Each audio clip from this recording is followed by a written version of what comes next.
Yeah, it was just something that we buried. After 2 decades of calls compartmentalizing the trauma, You don't get an opportunity to cry. Everyone else is crying. I have to fix this. John Almskog broke. And my wife looking at me and saying, "Are you here right now?" And I'm like, "No, I'm not."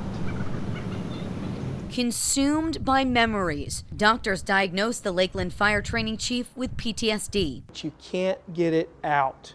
You still see it. He reached out to UCF Restores for help. We mock up a prototype to see what our limits are. Now enhancing their virtual reality therapy program using biometrics. If you can see that, you can tell like how stressed out a person is. Student brain power. My students are actually programming everything here. And more customized scenes. Forces his way in, locks the door behind him. Not just for military. Does that feel comfortable? Can you hear me? But also for first responders. We're gonna walk back toward that car. Expanding the program that began 8 years ago. Okay, we're gonna focus on that car.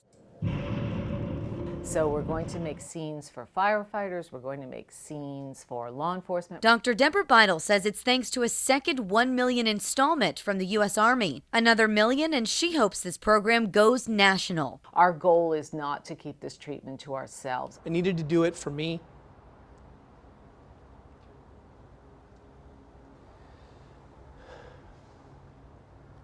I needed to do it for my family.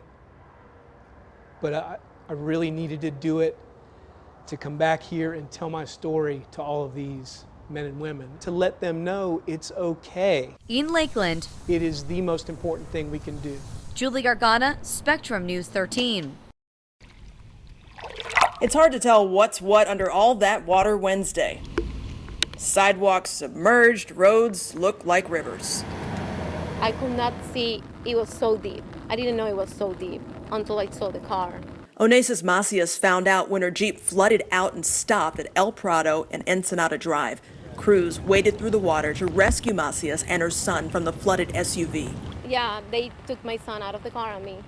Yeah, because the water was so high. Lieutenant Ryan Williams, he's about 6 feet tall, told me that he was wading through the water and it was waist deep to get to these drivers and people in the cars. Rescue crews helped 9 people in 6 cars at the intersection Wednesday. Despite the stalled Jeep, flooded roads, and caution tape, some drivers ignored the warnings and tried to make it through the area anyway.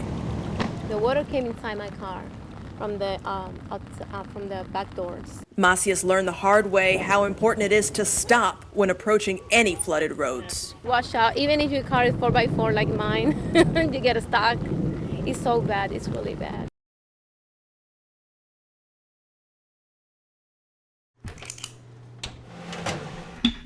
Making the most of a not-so-sweet situation is the attitude Stacy Turner is taking. I wasn't going to wait. I think this might be enough.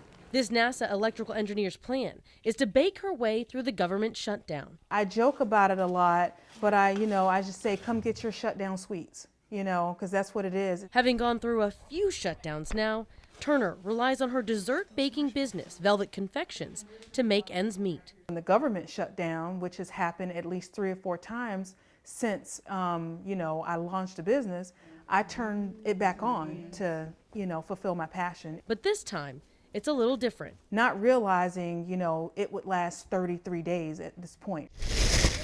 And to add to it, she's not alone. Turner's husband, Brian, is a furloughed federal worker too, and now taking part in the business operations. Being that we're home, he helps me with the business, and that's what we're doing to keep ourselves busy and to try to, hopefully inspire other people to fulfill their passion. So while they wait for the shutdown to end, they hope their backup business plan inspires others to find one of their own. If there is ever another shutdown, you can turn to that in the future. Mr. Dursley was enraged. There's something about a book that gets people thinking. Why do they want things to be normal all the time? And sharing. And one of our sons just kind of started tearing up. That came as a surprise to Margie Fink. And we said, hey, what's going on? He said, I know how Harry Potter feels. It just opened up words for him. It gave him vocabulary to talk about his past trauma. Her husband, Darren, couldn't believe it either. You see, trauma has a way of building walls in foster kids. Well, that butter needs to be melted. The Finks We started trying to have kids, and we couldn't. had it in their heart to be parents. There are kids out there that need a home. They're suffering. They're going through a hard time. In 2009, a few phone calls changed everything. In 6 months, we went from 0 kids to 4 kids. What's that like? Trial by fire, complete insanity. The situation dire. Our older 2 boys came to us. We were the 7th home. 7 homes and holding so much in until that day That strange and mysterious things would soon be happening. when a book facilitated a painful conversation. We found so much power in that.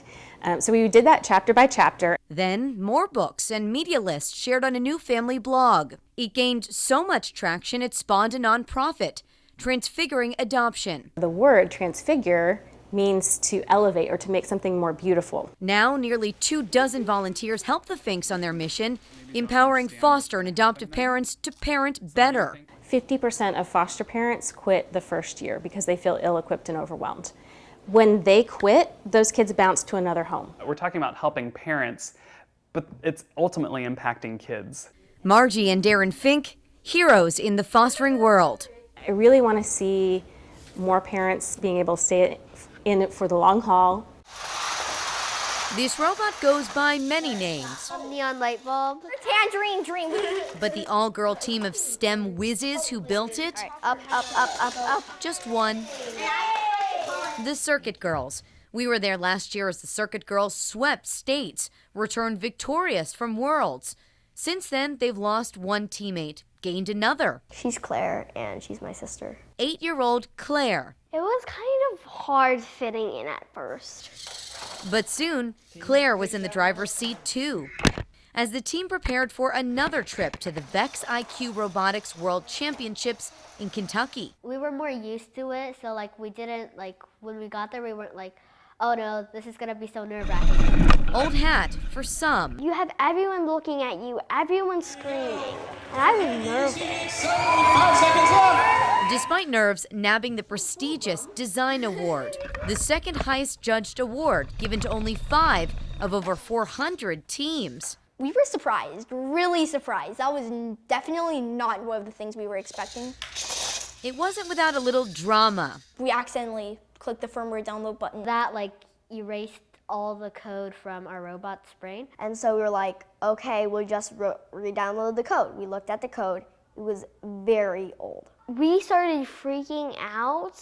Now wearing robot cogs as jewelry, the Circuit Girls are dreaming about next year's robot. I was in the hotel when I thought of my first design. And breaking the circuit glass ceiling. This year it feels so good that there's a whole bunch of women in STEM, and I have a feeling next year it's going to be even more. In Seminole County, we can't just have it boy dominated. More girls need to learn. Julie Gargata, Spectrum News 13.